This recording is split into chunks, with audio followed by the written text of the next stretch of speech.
Olá, tudo bem? Prazer estar de volta aqui com vocês. Hoje nós temos aqui uma convidada muito especial, que é a secretária Michele Meira. A Michele, ela é uma militante das causas da diversidade. Ela já foi coordenadora no governo Lula anterior sobre as políticas para a comunidade LGBT. Na época era apenas LGBT, hoje já tem mais outras siglas que ela vai já colocar aqui para nós, o que é que significam. E para debater esse tema, nós convidamos a professora Cíntia Oliveira, nossa professora aqui do Centro Universitário Farias Brito. Michele, é um prazer muito grande estar aqui com você. A gente acompanha a tua luta há muitos anos, né, a tua militância nessa área. E a primeira pergunta que eu gostaria de fazer é a seguinte: o governador Eumano, ele criou um secretariado onde metade dos secretários é do sexo masculino e outra metade são mulheres, né? Você faz parte dessa metade aí das mulheres. E algo muito interessante é que ele criou uma Secretaria da Diversidade. E parece que é a primeira secretaria do Brasil, assim, com esse nome. Então, eu queria que você falasse dessa secretaria. Por que o governador Eumano criou a Secretaria da Diversidade? Olá, tudo bem? É um prazer estar aqui com vocês, né? Saudar aqui a professora Cíntia, o professor Arthur. Era bom só falar aqui primeiro, porque também, às vezes, professor, as pessoas têm uma dúvida danada no meu nome, que começa, né? Porque muita gente me conhece como Michele, e meu nome é Michele. E também na escrita, né? Então, eu tenho um nome social, então eu começo com o nome social, né? Assim, eu atendo pelos dois. Eu brinco muito porque essa foi uma dificuldade na infância, inclusive, né? Quando a pessoa com o nome Michele, quando você ia dizer, ninguém entendia direito como é que era. Então, Michele é o meu nome social, é o meu nome, porque às vezes as pessoas vão ver no caractere lá que é Michele, e pode me chamar de Michele, eu atendo também. Bem, é importante a gente falar sobre a diversidade, né? Diversidade é um tema que vem sendo tratado no início, mais na política pública, no final dos anos 90, início dos anos 2000. Né? Então é uma coisa recente, né? Não é uma política que já está implementada. Então, tudo é muito experimento também, né? No sentido de colocar a política em prática. Nós temos de falar sobre diversidade, a gente tem que falar sobre diversidade sexual, né, que são os demarcadores também, como é um demarcador racial, a raça, né, como também é demarcador o gênero, né, a questão da diversidade sexual também é um demarcador na nossa sociedade. Inclusive, a gente ainda tem muito que aprender sobre esse tema, no sentido de como incluir, né? Porque a gente trabalha no tema de inclusão, a inclusão dessa população. Como demarcador também a pessoa com deficiência, como também a questão do idoso, todos são demarcadores que a sociedade não está preparada totalmente para incluir essa população. Por quê? Porque aprendido que a população branca, a população hétero, é como se fosse uma coisa só, homogênea, e nós somos diversos. Então, por isso que é diversidade. Então, quando a gente fala sobre diversidade sexual, a gente vai falar sobre duas coisas importantes, que são as sexualidades e as orientações sexuais e os gêneros, né? Que aí você vai falar sobre a pessoa cis, que é uma pessoa... O que é a pessoa cis? É uma pessoa que ela nasce com o gênero e ela está ordenadamente com sua cabeça e o gênero legal. Então, assim, sendo bem, eu estou falando bem didática. Você está sendo bem didática, é isso. Né? Então, assim, eu estou ok com o órgão genital, com que eu nasci. E isso é uma pessoa cisgênera. Uma pessoa transgênera é a pessoa que não está ok. É a pessoa que nasceu e ela não reconhece naquele corpo, né, dentro daquele corpo, na identidade ou masculina ou feminina. E aí, isso é a identidade de gênero, que são duas coisas, cis e trans. E aí a gente vem para orientação sexual, né? Que pode ser... Que aí também a identidade de gênero tem uma identidade não binária, nova também, que é uma identidade de gênero que não se reconhece nem no masculino nem no feminino. E essa é a turma existe a não binaridade. E aqui tem o outro lado, que é o lado da... Né, que não é nem outro lado, mas as orientações sexuais que elas se encaixam. Certo. Né? Então, por exemplo, eu sou uma mulher lésbica cis. Eu não sou, né? Então, eu sou uma mulher homossexual, lésbica cis, né? Homossexual, que somos que gostam de pessoas do mesmo gênero, né?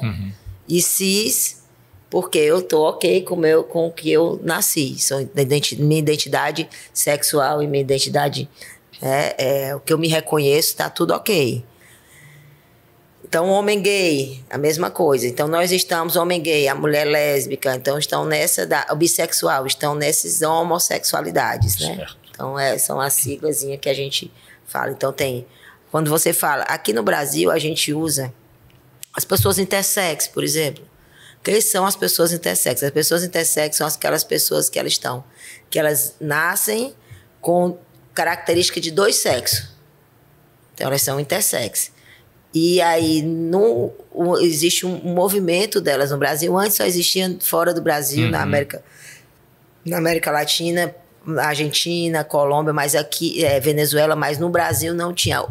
Depois da última conferência de 2015, as pessoas intersexos entraram num movimento com demanda, pauta, porque essa turma tem demanda, tem pauta sobre a sua população, né? Nós temos uma demanda, nós chegamos com demanda para apresentar para o poder público, para dizer que nós precisamos ser incluídos nas demandas da sociedade. Aí a gente vai depois para falar sobre políticas públicas. Perfeito. Então, inicialmente, então existe também as pessoas intersexo, que nascem com os 2 gêneros, né? Que nascem com os 2 sexos, né? De alguma forma, depois de algum tempo, você vai vendo qual é o que se caracteriza mais. E uma das demandas, inclusive, das intersexos é que não façam a cirurgia antes, porque muitas vezes fazem uma cirurgia mais fácil e acaba se desenvolvendo outro gênero. Perfeito. Então, é também uma demanda que está dentro do movimento.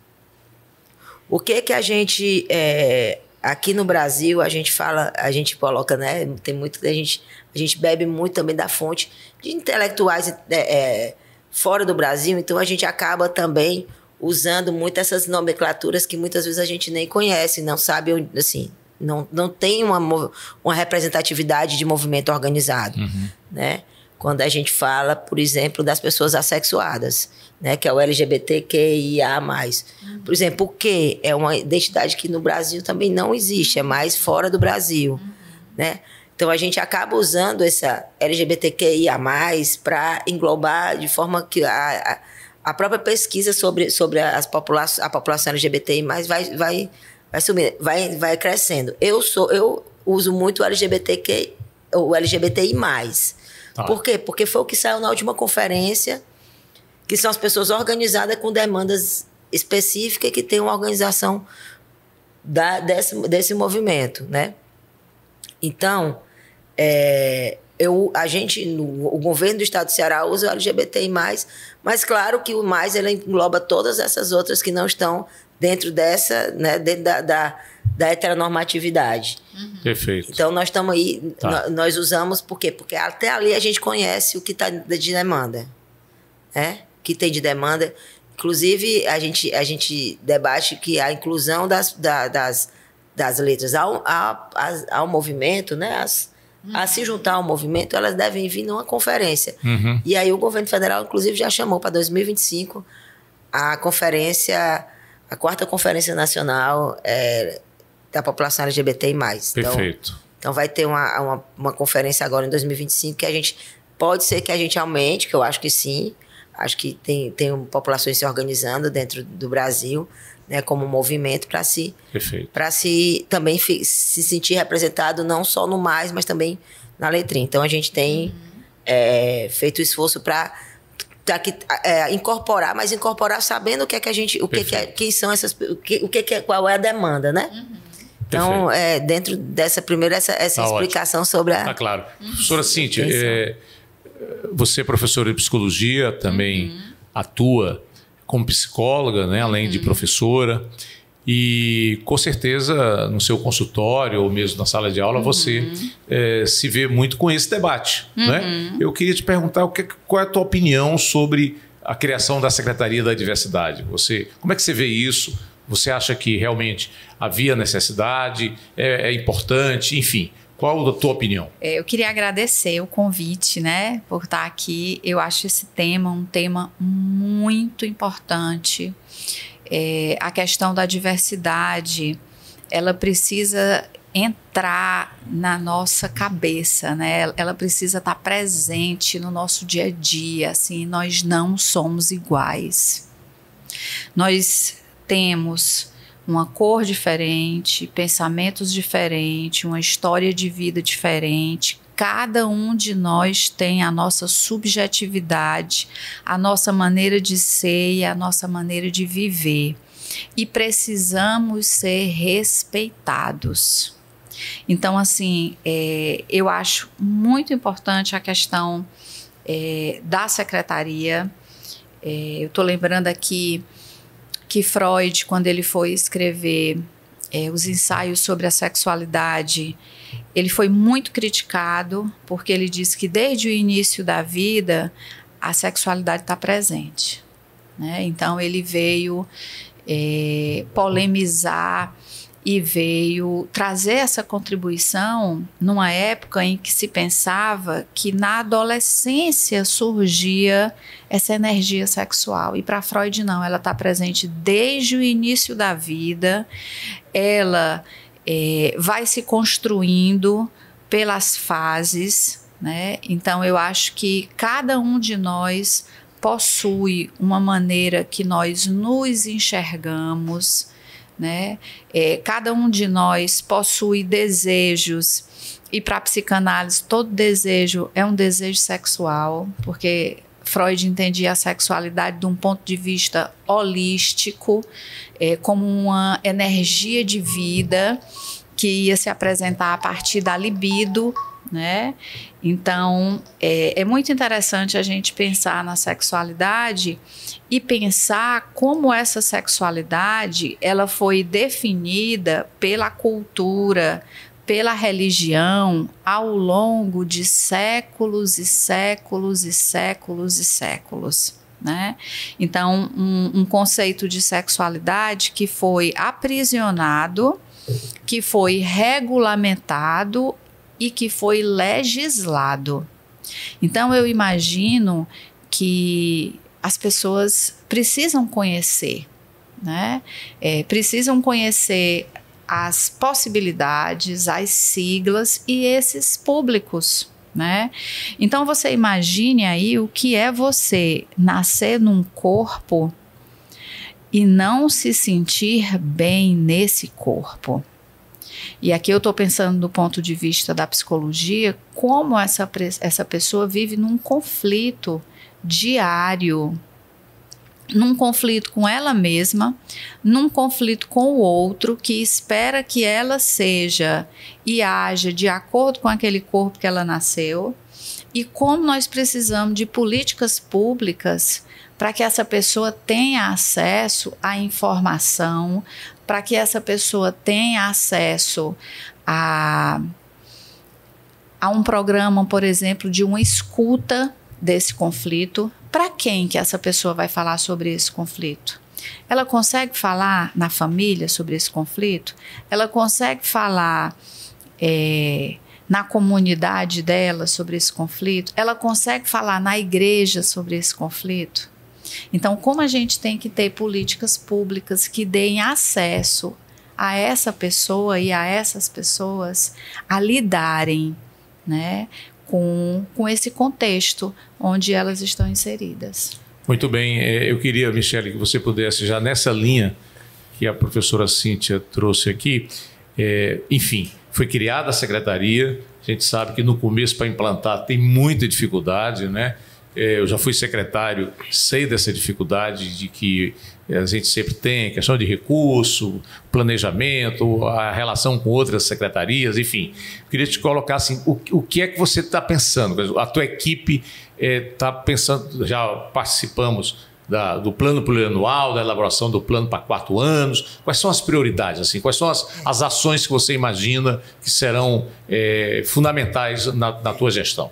Deixa só voltar só um segundinho aqui no que a professora falou, porque é importante a gente colocar que desde 2002, né, A Organização Mundial desde 94, né? A Organização Mundial, o Conselho de Psicologia, né? Depois em 2002 96 foram regulamentando que a homossexualidade não é doença. Sim. Então é bom a gente... E agora, em 2017, a transexualidade também não é doença.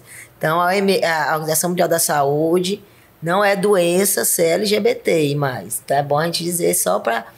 Porque a gente às vezes acha que tem alguma coisa errada e não tem cura. Não é coisa de ter cura. Então, por isso que a gente precisa ter uma política pública efetiva. Perfeito. E aí, voltando para a efetividade da política pública, primeiro a população que a gente tem que falar sobre inclusão, né? Quando a gente fala inclusão, a gente tem que saber o seguinte, como a gente inclui populações que foram historicamente excluídas dentro de uma política pública de acesso, né? Quando você vai num posto de saúde ou chega numa escola que lá você é hostilizado, você não quer voltar. Você não volta. Se você chega em qualquer lugar, no trabalho, que você não tem um trabalho, que você não é acolhido, ou que você não é hostilizado pela sua sexualidade, você não volta. Ou se você vai voltar por necessidade, vai voltar triste e vai voltar doente. Aí a doença, o que adoece não é a sexualidade, é o que as pessoas fazem com você. Então, a política pública ela vem para fazer essa inclusão. E aí, o que a gente trabalhou nessa perspectiva? Nós trabalhamos com três linhas importantes, né? A gente trabalha com a linha da política de promoção, com a política de defesa e com a política de cidadania. Quando é que a gente fala isso? A cidadania é dizer que você é um cidadão que tem direito a acesso a tudo. Quando você diz você vê uma pessoa transexual que não tem acesso à hormonioterapia, ela está com déficit de uma política pública. A política pública é a hormonioterapia para essa pessoa, certo? Quando aí você pega... E assim, são coisas até desde o atendimento mesmo, que você chega que não tem acesso, a pessoa... A cidadania dela quando você vê, por exemplo, hoje a pessoa agora tem um nome na carteira de identidade. Isso é uma política pública. Uhum. Né? Por quê? Porque ela já era hostilizada na hora que viu a identidade dela com o nome de uma pessoa completamente toda feminina, toda no aspecto feminino. Quando chega, tá lá o nome de nascença, né? De registro do cartório. E aí que não bate e aí nessa hora essa pessoa sofre. Perfeito. Sofre as violências, né, as violações de direito de cidadania como cidadã. A gente tem da violência, né, da segurança, quando a gente fala da violência. O Brasil é o país que mais mata e o Ceará está no patamar elevado da violência contra a população LGBTI+. E aí a gente diz, o Ceará também tem esse índice alto na questão do feminicídio, da questão das mulheres. Então, a gente vai ver aí enraizado um machismo, né, primeiro, e depois a gente vai ver o seguinte, as políticas públicas implementadas pelos governos no Ceará também fizeram com que o governo, a gente fosse transparente as violências, mostrando também o que a gente tem, né? Então, assim, o governo do Elmano é um governo de continuidade, a gente já teve no governo Camilo um processo de implantação do centro de referência, né? Então já vem com ações importantes para a população, e aí a gente vem agora como secretaria fortalecer essa ação. E aí quando você fala de promoção, que é quando a gente vem para divulga de forma positiva essa população. Né? O que foi que a gente fez esse ano? Só para você ter ideia, no Dia da Visibilidade Trans, nós chamamos todas as pessoas trans que trabalham no governo e nós homenageamos. Elas nunca tinham sido homenageadas, elas são invisíveis muitas vezes. Uhum. E a gente chamou desde a pessoa que trabalha como serviço geral, a pessoa que trabalha numa defensoria. E a gente chamou todo mundo para ser homenageado. Então, assim, a ideia é que a gente tenha essa visibilidade na promoção, que a gente faça... na promoção, a gente trabalhe também a questão da empatia, né? Das pessoas serem de uma cultura de paz, da inclusão, nessa forma de promoção. Então, a gente trabalha nessas três perspectivas muito fortes. né? Quando você fala de cidadania, você fala de educação, você fala de saúde, você fala de lazer. Quando você fala de aí a violência e promoção.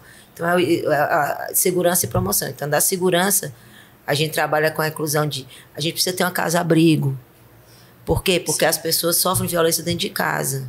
E elas vão para onde? Tá. Né? A gente precisa ter uma casa-abrigo, porque essa casa-abrigo não é só para as pessoas morarem. A gente já está um projeto, que é um projeto que já vem do outro governo, né, do governo Camilo, que agora a gente vai implementar e já estamos montando instrumentos importantes, como vai ser o funcionamento dessa casa-abrigo. E essa casa-abrigo, ela vem, não é só para a pessoa morar, ela vem para organizar, ajudar a pessoa a se organizar na vida. E passar um tempo e poder ir e sair e ser produtivo socialmente também. Perfeito. Né?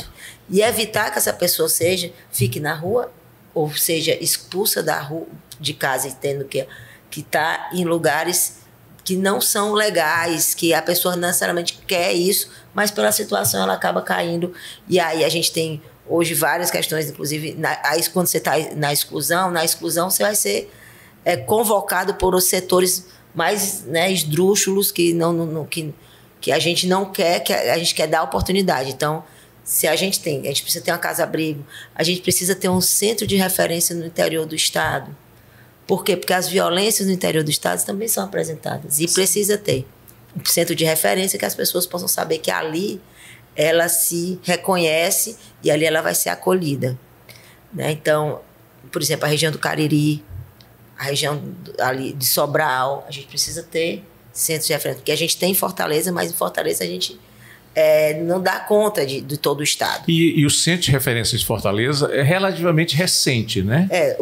Em Fortaleza, que é o do Ceará, né? Que ele é de 2021. O final do governo Camilo Santana, então, né? Foi o primeiro centro de referência, né? Foi o segundo centro. O primeiro é municipal, que foi feito na gestão da ex-prefeita Luiziane em 2010. Certo. Ali foi inclusive, quando eu estava coordenadora nacional da política. Isso. Eu estava coordenadora nacional da política e eu tinha sido coordenadora municipal aqui em Fortaleza. Devido à nossa experiência aqui, eu fui convidada para ser a primeira coordenadora da política lá no governo federal, no Secretaria de Direitos Humanos, primeiro no Ministério da Justiça, depois a gente virou ministério e a gente ficou lá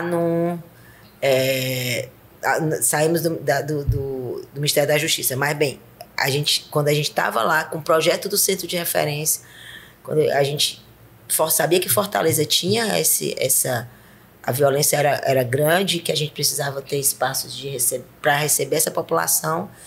Então, a gente fizemos uma cooperação, né, passamos recursos para Fortaleza implementar o primeiro centro. E hoje a gente já tem promessa de implementação com o governo federal desse centro de referência no interior. Perfeito. Provavelmente na região do Cariri, o primeiro, pela densidade das questões lá.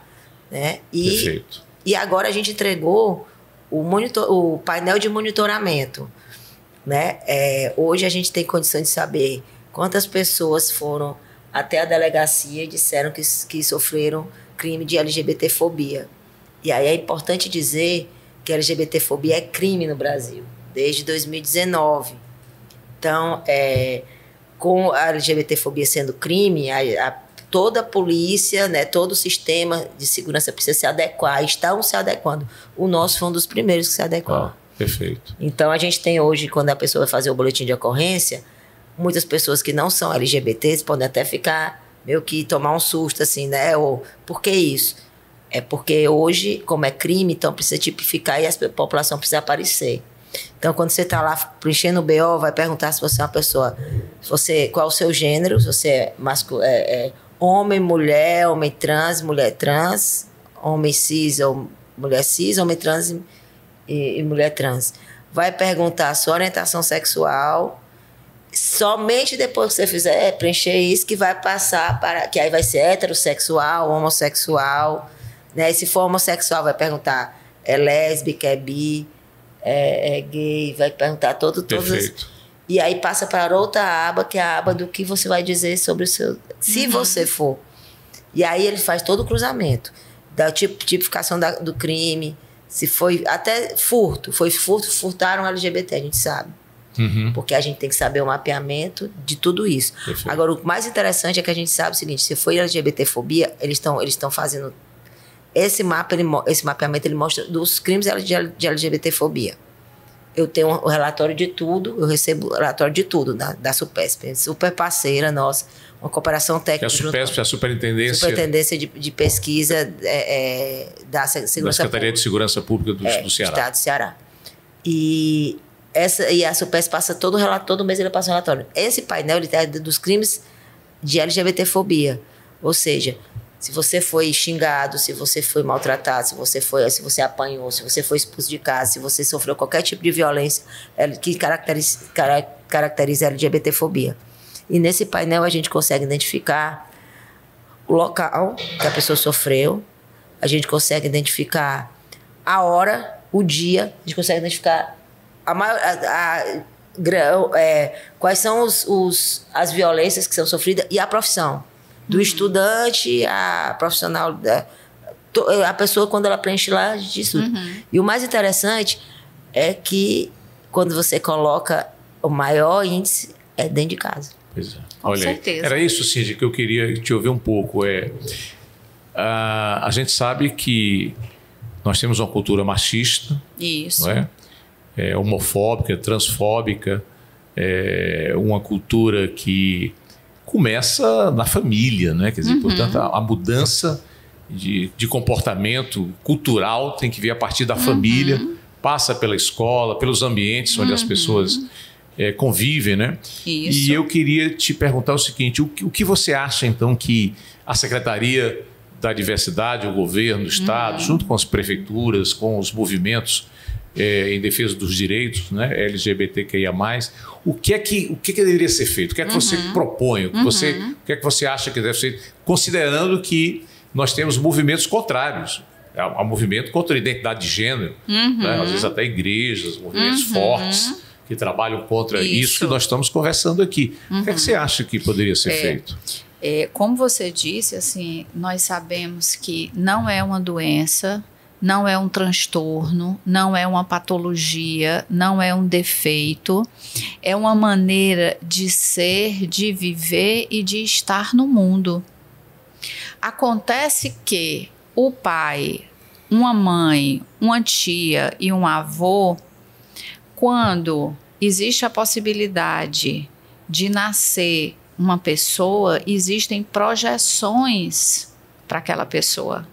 Eu queria que ele fosse médico, que ela fosse advogada, que ela fosse... Existem projeções dos outros, dos familiares, em relação àquele sujeito que acabou de chegar no mundo. Então, eu acho importante um suporte psicológico de escuta, porque o olhar do outro, ele nos marca muito. Esse olhar de reprovação, esse olhar de condenação, esse olhar de decepção. Então, imagine como essa população sofre dentro de casa, fora de casa, na escola, na rua, né? E eu penso que a secretaria podia atuar no sentido de promover essa escuta, a escuta dessas pessoas, né? Grupos operativos, terapêuticos, né? Aqui na nossa clínica escola, nós temos o plantão psicológico, que é um serviço de urgência e emergência, funciona às terças-feiras de manhã, à quarta-feira à tarde, o sujeito não está bem, ele é um espaço de fala. Ele é um lugar onde esse sujeito pode dizer como se sente, o que pensa e o que quer em relação à vida, né? E é muito difícil você acessar uma pessoa dessa. Em que sentido? Essa pessoa, muitas vezes, é um olhar de reprovação que inicia em casa, se estende para a rua, se estende para a escola, né? Como é que essa pessoa fica em relação à autoestima dela, ao que ela pode construir, né? As possibilidades profissionais, as possibilidades laborais. Então, você imagina como a autoestima dela é impactada desde o início da vida dela.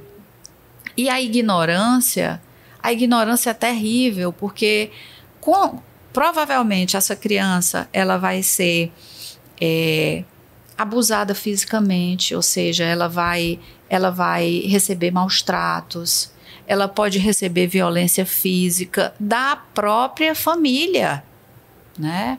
Por conta dessas questões culturais, desses movimentos que você falou, professor, contra isso, né? Então, assim, movimentos que apontam que o jeito dela é errado, que ela não pode ser daquele jeito, é pecado, né? Que é pecado, que é errado e que existe um jeito certo, né? Então, é nesse sentido que eu acho que a escuta, dar vez e voz a essas pessoas é imprescindível para a saúde emocional e psíquica delas. Isso.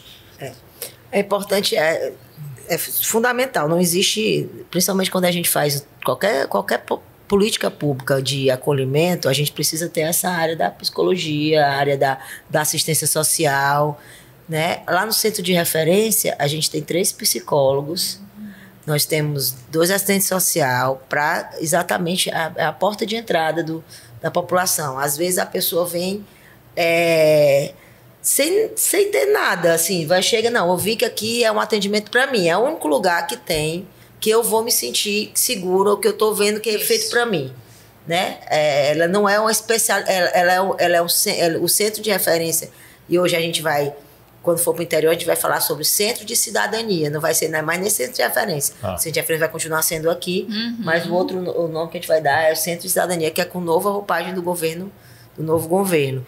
E exatamente porque a gente tende a fazer lá com o centro, ele não ser só aquela questão mesmo do atendimento mecânico, aqui você vai para ali, não. Você vai também ser acolhido aqui, nós vamos desenvolver grupos de terapêuticos aqui, vai ter a família, grupos de familiares aqui, então a gente tem esse acolhimento e esse pensamento de que acolher é a primeira coisa para você começar a fortalecer essa pessoa, para ela poder ter vontade e também a oportunidade, né? Não só a oportunidade, mas também força, né? Porque é força para fazer as coisas. Às vezes a gente está trabalhando com o sistema, também com as pessoas egressas. Sai do sistema prisional, a gente fez uma cooperação com a Secretaria de Administração Penitenciária e Ressocialização, que é a SAP, e nessa nossa parceria com a cooperação que a gente fez com a SAP, a gente, inclusive, sexta-feira eu tive com o secretário para a gente fazer um monitoramento do que estava dando certo, que montamos outro grupo de trabalho para monitorar e executar a cooperação. E uma das coisas é a gente ter um centro de referência como saída, como porta de saída dessa população, de não ser só como é o nosso sistema, quando a pessoa sai do sistema prisional, abre o portão e vai embora. O que a gente quer é que essa pessoa seja acolhida pelo centro de referência, se ela for LGBT+. Para quê? Para que lá no centro de referência a gente saiba o estado dessa pessoa. Para onde é que ela vai? Se ela passou a vida inteira fugindo de casa, porque em casa ela era discriminada. Era discriminada, espancada, muitas vezes. Não, eu passava o dia na rua, porque eu só chegava em casa quando meu pai estava dormindo, porque senão meu pai me espancava. Então, quando eu chegava em casa, ele já estava dormindo. E aí eu saía de casa, ele saía de casa ou para trabalhar ou para fazer alguma coisa, e eu saía de casa e sumia de novo. Então era só mesmo. Então não tinha lugar para voltar. E depois de ir para o sistema prisional, é pior ainda, né? Então, o que a gente pensa? Que o centro de referência ele vai ser também para ajudar a organizar para a pessoa poder ter ter um acolhimento e não voltar. Né? E não voltar para o sistema prisional. Isso é uma coisa que a gente... E quando a gente vê os crimes da população LGBT+, são os crimes mais de potencial mais leves. Claro que tem os graves, óbvio que... Claro. Né, mas a grande maioria são de potenciais mais leves, que poderiam... Que com certeza, se tiver uma orientação e uma um acolhimento, essas pessoas não voltam para o sistema prisional. Então, a gente vem trabalhando que o centro de referência ele seja. Por isso também que a gente quer que vá para essas regiões, tanto do Cariri como de Sobral, porque também são 7 unidades que atendem população LGBTI+. Não é só uma, como tem uma irmã Imelda, que é referência. Sim. Mas são 7. E desses 7 são distribuídos exatamente nessas regiões. Então, tendo centro de referência também para essa população, inclusive os egressos do sistema prisional. A gente está fazendo levantamento de toda a população LGBT encarcerada, toda privada de liberdade, toda a população LGBT que está em situação de vulnerabilidade, que estão saindo também, para a gente, inclusive, saber que é importante a política da ressocialização. E se a gente não estiver junto, o sistema vai receber de novo essas pessoas. Então, inclusive, a gente tem um que cumpre medidas lá no centro de referência. Cumpre medidas lá. E quando ele começou a ir para lá e cumprir medidas, a gente descobriu, né, que essa pessoa não tinha casa. Ela estava cumprindo uma medida, ela ia uma vez na semana e no resto da semana estava na rua. E a gente conseguiu um abrigo. Depois que a gente descobriu, a gente conseguiu um abrigo, né? Então, assim, imagina se a pessoa fica tão fragilizada que ela não quer nem dizer que não tem casa. Né? Então, o centro de referência é super importante. E a política pública é para isso. É para que a gente consiga tirar as pessoas da vulnerabilidade. Isso. Então, se a gente tira as pessoas da vulnerabilidade, nós vamos ter uma sociedade melhor. Nós vamos ter uma sociedade onde as pessoas, onde a preocupação será outra, né? Onde as pessoas têm que ser... Qual é a nossa o que as pessoas querem da nossa vida? É para a gente ser feliz, né? A gente precisa ser feliz. Perfeito. A felicidade faz parte do nosso... solta endorfina, né? Solta um monte de coisa que faz bem para a gente. Então, quando a gente tem um estado de felicidade, né? No sentido... de que a gente está que as nossas necessidades básicas sejam acolhidas, né? Que a gente tenha condições de ter nossa necessidade básica, a pessoa consegue se desenvolver. E aí a gente vai ter uma sociedade mais evoluída. Então a gente precisa pensar que a política pública... muitas vezes a gente vê pessoas que têm um pensamento retrógrado, reacionário, que diz assim, então tá dando dinheiro para a política pública, precisa dar para outra política pública. Não existe, você não pode ficar só tratando as pessoas, porque as pessoas adoecem por conta de várias questões. Então, se você cuidar das questões, vai melhorar no sistema de saúde, né? Isso. Então, a gente precisa educar as pessoas para que as pessoas não também... que essas pessoas possam estar inclusas dentro das escolas, da universidade. E aí, uma coisa importante que a gente está fazendo na secretaria é cooperação técnica com as universidades. Nós vamos fechar agora com a Universidade Federal. Nós fechamos com o Centro de Psicologia e de Direito da Aridiçá. A gente, inclusive, vai retomar agora para ver como é que a gente pode, para tanto o atendimento, porque não dá para ser só no centro de referência, a gente Perfeito. Tem outros espaços que podem acolher essa população, que podem receber, que podem, inclusive, ser deslocados, porque às vezes a pessoa mora no centro, né, e o centro de referência é lá no Papicu. Às vezes a pessoa não tem recurso para ir, então a pessoa, se tem uma base perto, né, que eles chamam base de acolhimento perto, vai ajudar que essa pessoa também consiga ter um atendimento de qualidade e humanizado, né, que é o que a gente mais pede também. Então, essas cooperações técnicas com o IFCE, com a UES, com a UFC e com faculdades e universidades privadas, a gente está aberto a fazer essas cooperações para que a gente possa ter a política pública difundida, né? E também trazendo essa... Porque não adianta só o poder público fazer, acho que o poder público, como a gente faz, né? O PPP com a público e privado, com as cooperações entre o Estado e principalmente onde está o saber, que são as universidades, as faculdades, é importantíssimo, porque não existe a gente também desenvolver uma política pública sem dados e sem estudos científicos. Perfeito. Então, a gente precisa desenvolver a política pública, a gente precisa saber cientificamente o que é que a gente precisa fazer, como é que para a gente ser assertivo. Porque aí é quando você tem responsabilidade com o recurso público. Né? Não é porque tá investindo na população LGBT+. Não, é porque estão investindo na população LGBT+, com qualidade. Sim. Sabendo como que a gente está fazendo com o recurso, otimizando o recurso, tendo esse recurso, fazendo o levantamento, pesquisa básica do que a gente está fazendo sobre a política pública e monitorando o que essa política pública está dando de retorno. Foi como eu disse para o doutor Mauro, né, no secretário Mauro, na nossa reunião. Eu disse: Mauro, a gente precisa saber quantas pessoas saem, quantas pessoas voltam. E se essas pessoas estão voltando, e se as mesmas pessoas estão retornando, né, dentro e saem. E se as mesmas pessoas estão retornando. Por quê? Porque se a gente fizer uma política pública efetiva, essas pessoas não vão voltar. E a gente vai diminuir a entrada. Isso. Então a gente precisa ter esse monitoramento, precisa ter dados. Isso. Não é só porque eu estou fazendo a política pública que a coisa vai acontecer, não. Precisa saber onde é que eu estou acertando, onde é que a gente também está errando, para ajustar, e a política pública está sempre em eterna construção, né? Sim. Muito bem. Cíntia, eu volto aqui a tocar na questão da escola, porque eu acho que a escola, todo mundo passa pela escola, né? Hoje, no Brasil, quase toda a população está tendo acesso à escola. Nós estamos tendo uma universalização, né, do ensino fundamental, pelo menos. Às vezes até a educação infantil aumentou muito, creche, pré-escola.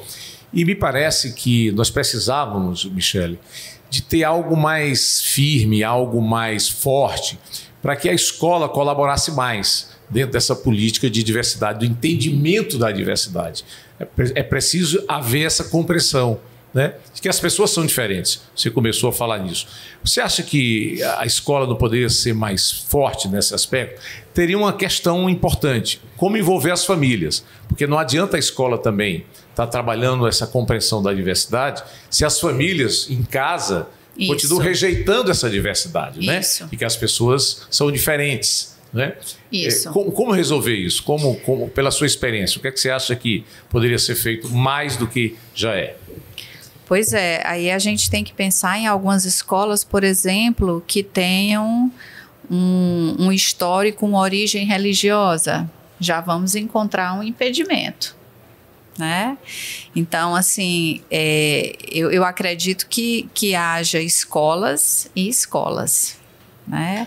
Sem dúvida, eu acho que essa geração que está vindo vai ser uma geração menos preconceituosa e mais respeitosa do que a nossa geração, né? Pelo menos é o que eu tenho sentido. Eu não sei se é a impressão que você tem, né, secretária? Mas eu acredito que essa nova geração, ela é uma geração que vem com muito mais respeito, com uma cabeça muito mais aberta e diferente da nossa, né? Agora, como você inserir isso nas escolas, eu não teria uma resposta não, sabe? Porque nós vivemos numa sociedade, pensando aqui no nosso estado, na nossa região, no Nordeste, nós vivemos numa cidade preconceituosa, provinciana, e a gente ainda tem aí resquícios, eu diria, da Idade Média. Sabe? A secretária talvez é porque ela não entrou aí nos detalhes de alguns casos específicos, mas a gente sabe como é difícil a gente falar sobre esse tema. E a gente sabe, por exemplo, o bullying, né? O bullying é um crime, né? Tanto o bullying presencial como o bullying virtual agora, né? Quando eu tive a oportunidade na Câmara Federal, Câmara dos Deputados, nós aprovamos uma lei de minha autoria, que é o dia 7 de abril, que é agora, próximo, que é o Dia Nacional de Combate ao Bullying. Por que eu pensei nessa lei? Porque me parece que é preciso uma grande mobilização contra o bullying. O bullying leva a assassinato, não é? A suicídio. A suicídio, não é? O bullying é terrível. Você todo dia ser importunado, ou presencial, ou pela internet, isso é algo que nós não podemos mais admitir. E acho, Michele, que precisávamos fazer uma campanha muito forte em relação a isso, né? O que a gente tem conversado com a educação, né? A educação, como a doutora Cíntia falou aqui, a professora, que é exatamente isso. Ela tem uma delicadeza, porque são todos ainda com tutela dos pais, então a gente sabe que tem que ter um cuidado ao adentrar na escola. Mas nós já temos aí avançados, tinha um GT que foi criado para a gente construir metodologias dentro da escola de acolhimento de pais, né, da gente ter diálogos e tudo. O mais interessante é que, às vezes, a escola, os alunos, eles se acolhem, eles se conversam, quando acontece uma LGBTfobia dentro da escola, eles mesmos vão lá resolver. Muitas vezes. Hoje em dia é assim. Quando eu falo isso das escolas públicas, tá? Que é o que a gente tem acompanhado. O que ocorre? Ocorre que a gente tem... muito de nós precisamos conversar com a comunidade dos pais. Existe um movimento chamado Mães da Resistência, que é das mães LGBTs, mães e pais LGBTs, de filhos LGBTs, que dizem: eu quero aqui, estou cuidando do meu filho. E eu sempre digo: olha, vocês têm que entrar no conselho das escolas. Tem que ir lá nas escolas, no conselho, e dizer: olha, meu filho desiste, está lá e sofrendo isso. O que a gente pensa em trabalhar? O que a gente tem trabalhado, conversado com a escola, primeiro é que todas as escolas devem ter a placa que fala que esse lugar é um lugar que não pode discriminar. Eu fui para Icapuí, a convite da Secretaria de Educação e do vereador, nosso vereador lá, que ele simplesmente ele fez o seguinte: ele chamou a gente e fez um debate na escola. Na escola, o diretor colocou placas. Aqui é proibida a LGBTfobia, é proibido o racismo, é proibido não sei o quê. Botou cartazinho na escola. Adivinha qual foi o único cartaz que foi rasgado? O da LGBTfobia. Foi rasgado na escola. Porque a afirmação da masculinidade, muitas vezes, ela oprime qualquer sexualidade do homem que não seja a heterossexualidade.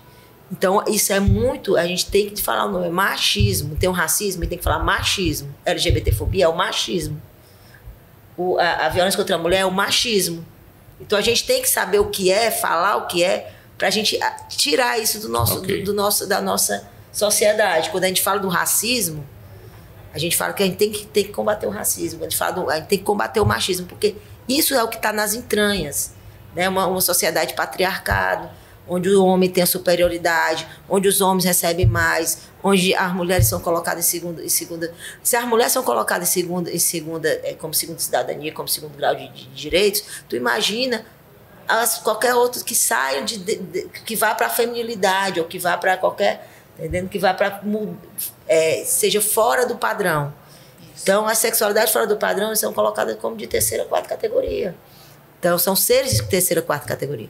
Então, nesse sentido, a gente precisa dizer o que é. Então, na escola, o grande problema realmente vai ser o machismo, se a gente tem que enfrentar isso. Tem que falar sobre isso. Sobre a masculinidade tóxica, né? Que a gente, às vezes, fala, tem até psicólogos e tem homens falando sobre isso, né? Que precisa ser colocado, que não dá para você ter um filho e você odiar seu filho porque o seu filho tem um desejo, que o seu filho pode ser tudo de maravilhoso, mas o desejo dele não é o que você quer, você vai negar essa pessoa.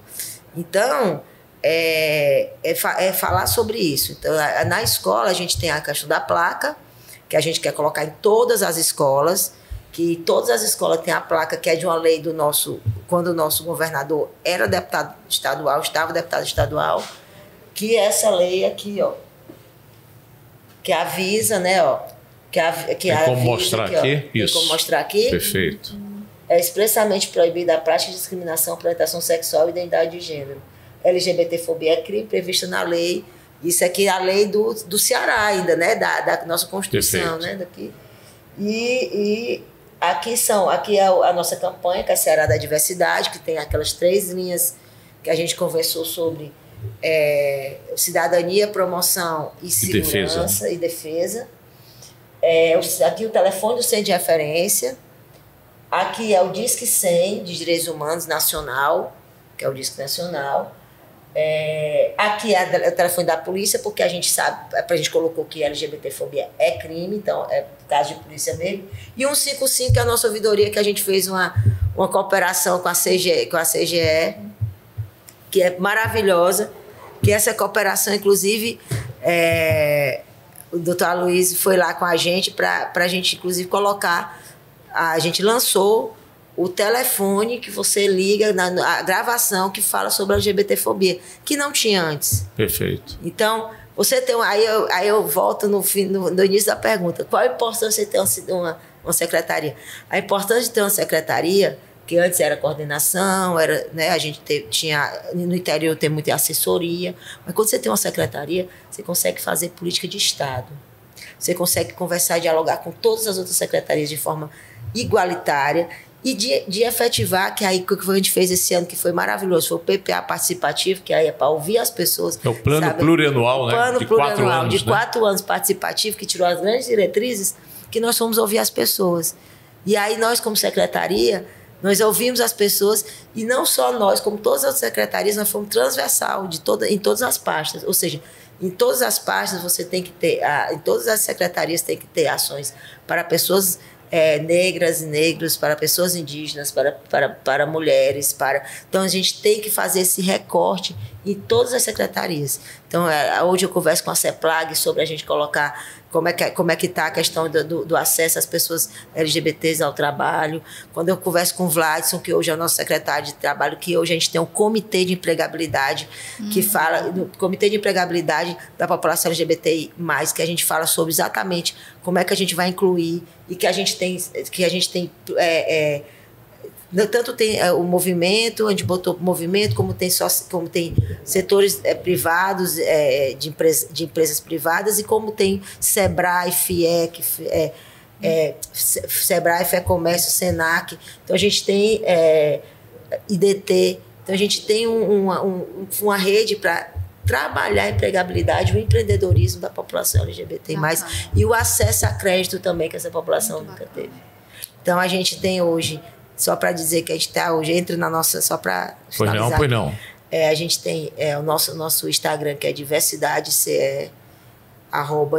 Instagram, né, que é o @Instagram, que é o do Instagram.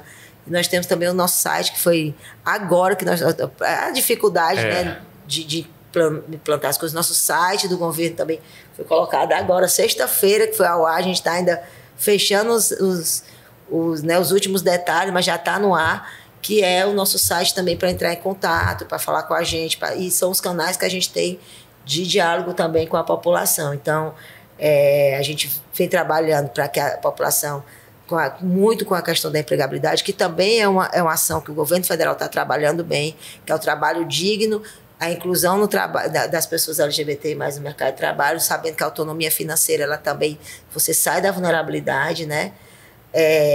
Da exploração, inclusive. E que a gente também, e essa questão, né, saúde, educação, e aí a gente faz com que a secretaria faça essa transversalidade e monitore também essas ações dentro do governo. Perfeito. Bom, com essas palavras eu gostaria de agradecer aqui, o nosso tempo já expirou, mas foi muito interessante o debate com a Michele Meira, ela que é secretária da Diversidade do Governo do Estado do Ceará, professora Cíntia, sempre aqui colaborando para elevar o nível aqui dos nossos debates. Muito obrigado, Cíntia. Sua participação foi muito importante. E nós esperamos você no próximo debate, no próximo podcast com grandes temas de interesse da sociedade cearense. Até lá.